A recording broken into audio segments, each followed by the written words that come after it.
Warhammer 40k Mechanicus, a turn-based Warhammer 40k, sorry. Warhammer, that's better. Sorry, I had a Necron stuck in my throat. Warhammer 40k Mechanicus, a turn-based strategy game bathed in Games Workshop's Warhammer 40k lore. Does this isometric tactical combat game pay homage to the 40k game world, or is this a Necron steaming futuristic turd that should have been left in the depths of the tomb from whence it came?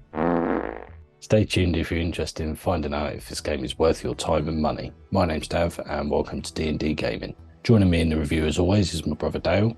So Dale, what were your expectations before playing this one?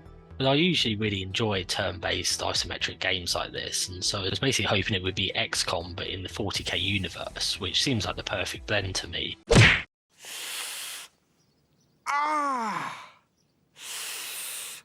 Turned out to be really quite different from what I expected though, which is a shame. Well, for me, I knew of the Warhammer games, but not this one specifically, so I'd not got any preconceptions going into the game, other than the fact that I did collect Warhammer 40k figures and played the board game when I was younger, so I knew the game was going to be turn-based, as the board games are, and that the story would be linked to the 40k universe and lore surrounding this. So in terms of graphic options, there's next to no graphic settings to tweak. I wasn't really expecting there to be much on a 5-year-old isometric turn-based game, so to be honest, no surprises there. Yeah, there's limited options such as anti-aliasing and motion blur, but I didn't expect much for a game like this, and the graphic options were the least of my worries, to be honest. So in terms of graphics and graphics performance, we'll do the usual and put our PC specs up on screen, but the game ran smoothly on my PC with no noticeable issues like shit off a shovel in that respect. The graphics themselves are pretty much as I expected. Good enough, but nothing spectacular or particularly noteworthy. The environments themselves were quite good, and they had a tomb-type feel to them and kind of dark and dingy, some futuristic, some not so much, but with good use of lighting and vibrant colours where needed. Although I did note the environments were quite repetitive from mission to mission, with some almost identical or looking like a mirror opposite of others.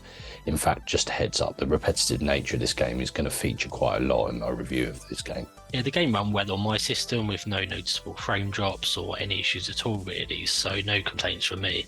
I quite like the graphics for the most part. They're not stunning, but there are some nice touches such as the weapon effects when firing, and I also like the design of the character cards that are shown when different characters are speaking. These look very true to the 40k lore. The main game arena graphics do have a slightly washed out feel to the colours, and it is generally quite dark and dingy like Dav mentioned, but this is about as expected from the 40k universe. The playable character models and NPCs were all well designed and looked exactly as you'd expect them to look, with their heavy armour and weapons and all sorts of body modifications. So in terms of player controls, the controls are basic, making most use of the mouse buttons to select on-screen icons and scroll wheel to zoom in and out, but with keyboard keys such as WASD to move the view around and Q and E to rotate the view. You can rebind your keys in the controls menu if needs be, but I find for a game like this it's not a function that's totally necessary. Controls are essentially just a bit of WASD use, but mostly the mouse in this one. There's lots of clicking, and it's definitely a type of game for mouse and keyboard rather than controller.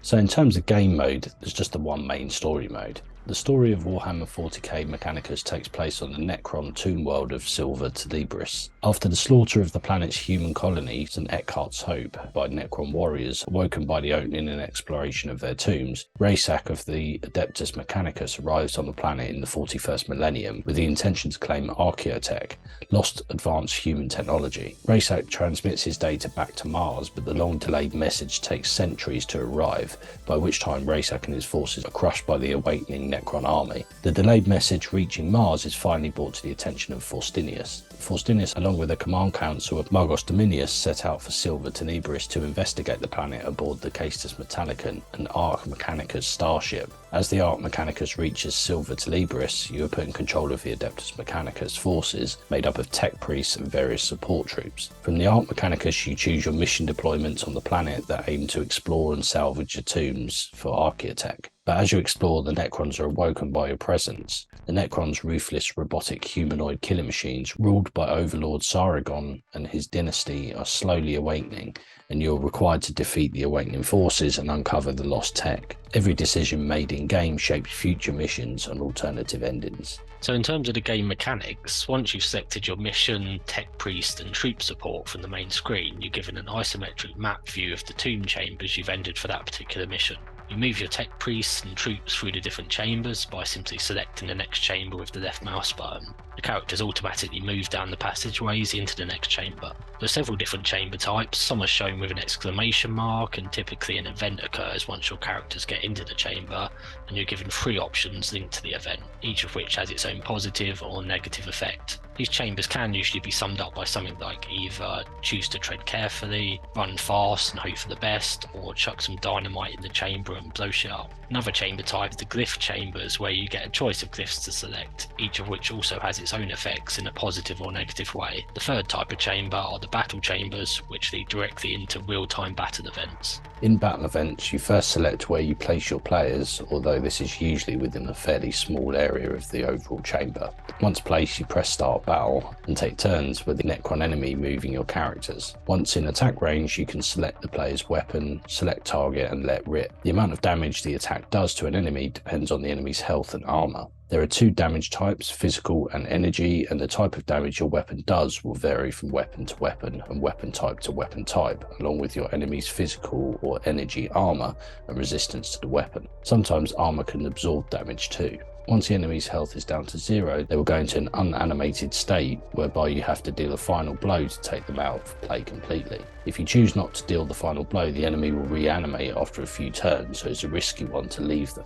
If you do a big enough hit with your weapon, then there's a chance you will wipe the enemy out completely with a critical hit, and they will skip the pause state and cannot reanimate. Typically, in order to attack and sometimes move a particular distance, you require cognition points. These can be collected by your tech priest from cognition map objects, and the amount of cognition these objects contain varies. Once you have cognition, you can plan and choose how you want to use it. It can be scarce at times, or sometimes the other side of the map to use surrounded by enemies, so planning how you gain and use cognition is vital to mission success. The bigger, more powerful weapons and special moves sometimes require a lot of cognition to use, however some don't use cognition at all and just have a cooldown period. Cognition can be collected from killing enemies and through some character upgrades, so it's key to find ways to keep the cognition meter as full as you can. There are computers to either scan or destroy in the battle events, and these are usually noted as a battle objective to complete. When you scan the computer, you gain blackstone gems used in in-game currency. On the other hand, if you destroy the computer, you reduce the awakening meter,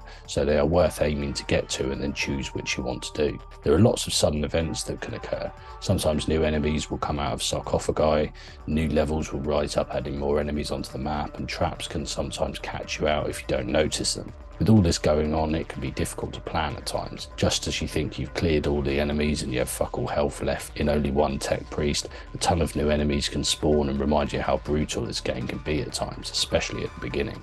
Once you've completed your objectives or killed all the enemies, you get mission complete and exiting the tomb is automatic.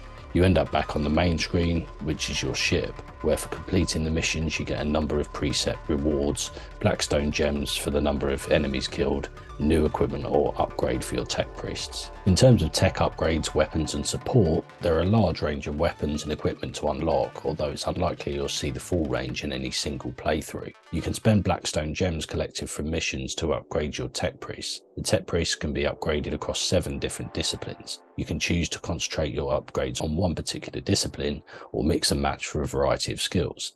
Each upgrade costs blackstone gems and adds to the character's rank, but with each increase, more blackstone is needed for the next upgrade. In between each skill upgrade are apparel and armor upgrades, where you can get a choice of head, chest, arm or leg armor upgrades, and these vary slightly in the level of protection between each discipline.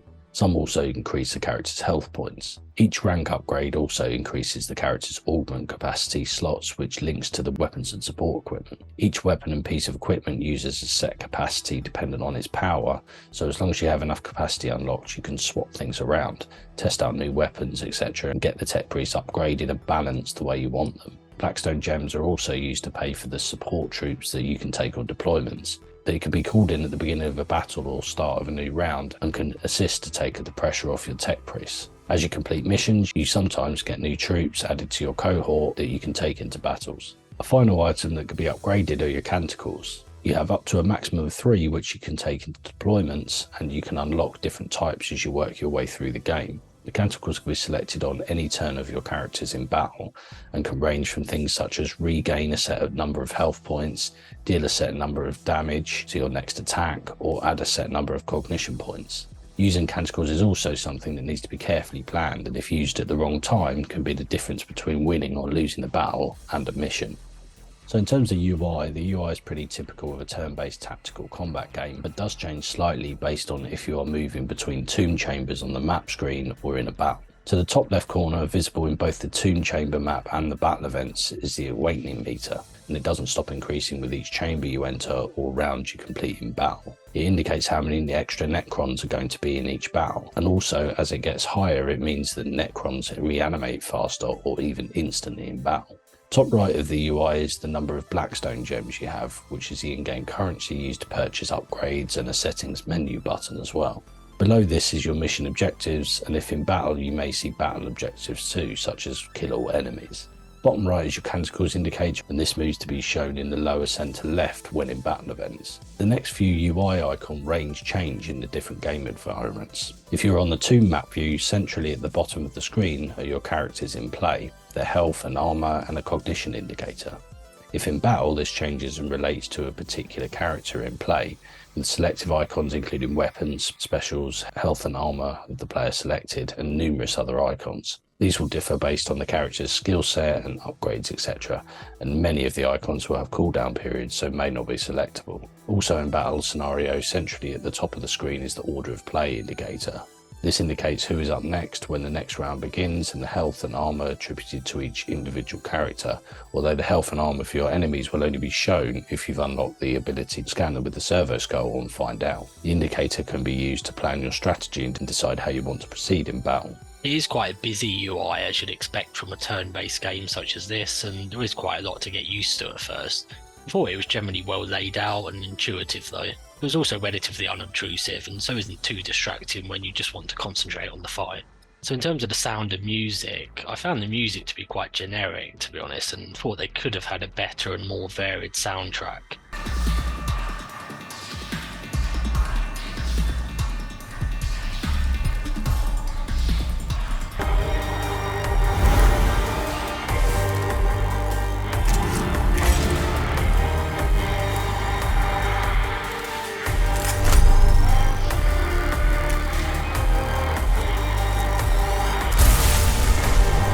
Sound effects are all good though, and the weapon sounds had some meat to them.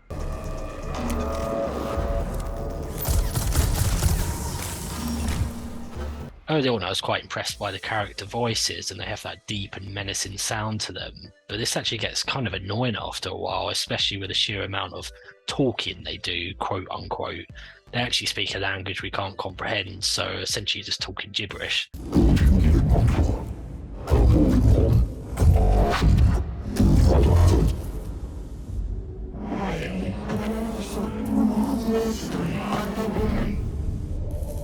I understand why they did this to be more realistic to the lore, but again it does get a bit tiring because you have so much text to read and click through. Yeah, so I thought the music was fitting for the game, but very repetitive and gets a bit much at times. I think there can only be a handful of tracks that repeat, and they're kind of electronic, sort of gothic-ish, at the same time, interesting mix, but it kind of works except the repetitiveness. The game sounds for the most part are good. The weapon sounds are punchy, and the enemy noises are realistic and authentic sounding. As Dale's pointed out, the voice acting, however, does get a bit much. The Magos Dominus have this mainly growled, deep voices and don't make much sense without subtitles. I get that these are part human, part bionic, futuristic beings, but I felt that it could have been done a little bit better, really, especially considering there's a lot of dialogue in the game, so I found the voices get drony and grind on you over time. So in terms of bugs and glitches, well, I didn't come across any in the game, so my playthrough. Me neither, no bugs or glitches for me, and it seemed well optimised.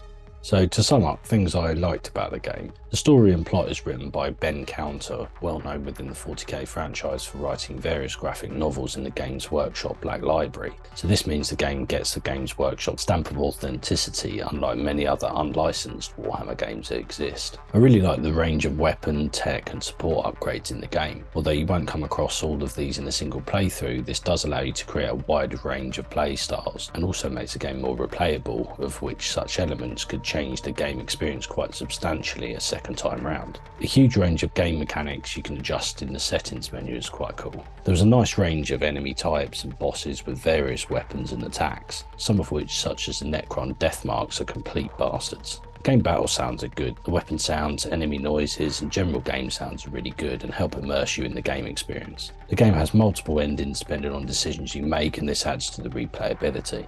So in terms of things I liked, there were some very deep upgrades and an in-depth skill tree. You can upgrade quite quickly as the game progresses, and you certainly need to given the level of difficulty early on. It's absolutely vital you upgrade your tech priest at every opportunity as the game is so weighted against you. Later in the game I enjoyed going beast mode with the upgraded tech priests, which are basically just one-man killing machines that can stand their own against multiple NPCs. I had numerous battles where my troops and support got wiped out, but I was still able to win the game just using the tech priests. I like the weapon and enemy sounds, and for the most part feel this made up for the lack of decent music and slightly annoying character voices. When you win a battle or complete a mission it is very satisfying, but well, I'll come on to this in my dislikes. So in terms of things I didn't like about the game, there's a huge difficulty imbalance in the game. It starts off brutally hard, where you're also massively outnumbered and outgunned, and it just feels like a bit of a joke to begin with. But then after you gain Blackstone for your failed missions and upgrade your tech priests, it starts to get easier. But then it keeps getting easier to the point where even on the missions labelled hard, I was completing far too easily. It's like the mission difficulty and the upgrade class system mechanics just don't gel together effectively, and so it creates a one end of the scale to the other game loop. There are not enough battle game environments, and these quite quickly begin to repeat or become very similar. Having said the game battle sounds are quite good, unfortunately the same can't be said for the NPC voiceovers of the Adeptus Mechanicus. They're just muffled growling voices that just began to irritate me the more the game went on, and it meant I did lose interest in the story because I didn't want to hear them drone on while I was reading the subtitles, so I just quite quickly clicked through. Yeah, in terms of things I didn't like, there is just too much text to sit through, and I often found myself clicking through it without reading, as the story didn't really engage me that much. I thought the story wasn't particularly strong, and there was so much cool and interesting lore within the 40k universe that would definitely grip me in this style of game, but this one just didn't. I didn't care for the characters at all, and they're mostly forgettable, with nothing really memorable about any of them. It is a harsh game in terms of difficulty, and has a slightly odd concept where early on you will basically lose the majority of battles before leveling up later when it evens out. Talk about a way to put people off. It makes me wonder what the retention rate is with this game, as I found it quite tough at first to the point where I wasn't sure I even wanted to continue with it. I did continue with it and it was somewhat rewarding eventually, but not that much to be honest. Every choice seems wrong when in the chambers, and it can be quite disheartening as often these choices work in favour of the enemy, such as them awakening early when you go into battle, and the benefits you get just don't seem worth it. I got to the point where I wasn't even reading the text, as it didn't seem to help at all, and I would just click randomly on one of the options when they came up. I wasn't keen on the use of cognition points in the battles, where you often have to plan your battle around reaching the cognition regeneration points rather than concentrating on the fight. Again, this is mostly early on, as later in the game you were able to upgrade the tech priests in various ways to help with this, but I did find it frustrating. It'd be nice if this cognition just regenerated naturally throughout the batters, or if the supply troops were able to replenish your tech priests with it. I didn't like the cognition mechanic much at all, and think many other games are able to deal with this mechanic a lot better. I generally found the game really quite demoralising. The wins you get are satisfying, but on balance not enough to make me really enjoy the game. I thought the level design was very basic and it just seems lacking in many ways. You mostly just end up on these kind of floating platforms that all start to look the same after a while. I think they really skimped on the detail for the levels. Again, I find this amazing given the sheer amount of awesome planets and environments within the 40k universe. The lack of a decent tutorial means there is some trial and error early on. For example, when I first got into the game, I didn't know you had to manually select how many troops you wanted to take into battle with you, so I went into the first mission with just the 2 tech priests, which obviously went just about as bad as you can imagine. So in terms of scores, what are you going to give this one, Dove? So this was my first Warhammer 40k Universe isometric turn-based strategy game, and I was looking forward to playing it, but I have to say following my playthrough I wasn't particularly impressed. I was actually a bit disappointed with the game. I really hope this isn't the best out there when it comes to these games, otherwise I certainly won't be rushing to play the others in the series. On the default difficulty with no tweaks to the game mechanics, it began in an unnecessarily brutally difficult way, whereby you get slaughtered by the enemy in no time and ends the game in the exact opposite, being far too easy. As mentioned earlier, it needed a difficulty scaling mechanic, and without this the game felt unbalanced. The repetitive battle gameplay made every mission feel pretty much identical, with little differentiation, and the music just got annoyingly repetitive. It's not all bad. The game had a great range of enemy types, upgrades and unlockables, with the latter two ensuring the game is replayable and could give an alternative and differing experience on a replay in terms of character details and upgrades, but I don't feel these intricacies override the fact that the game on the whole would be the same loop, and the loop for me anyway isn't something I'd be drawn to want to play again. On balance of these negative and positive factors, in terms of scoring, I'm giving this a slightly underwhelming 7 out of 10.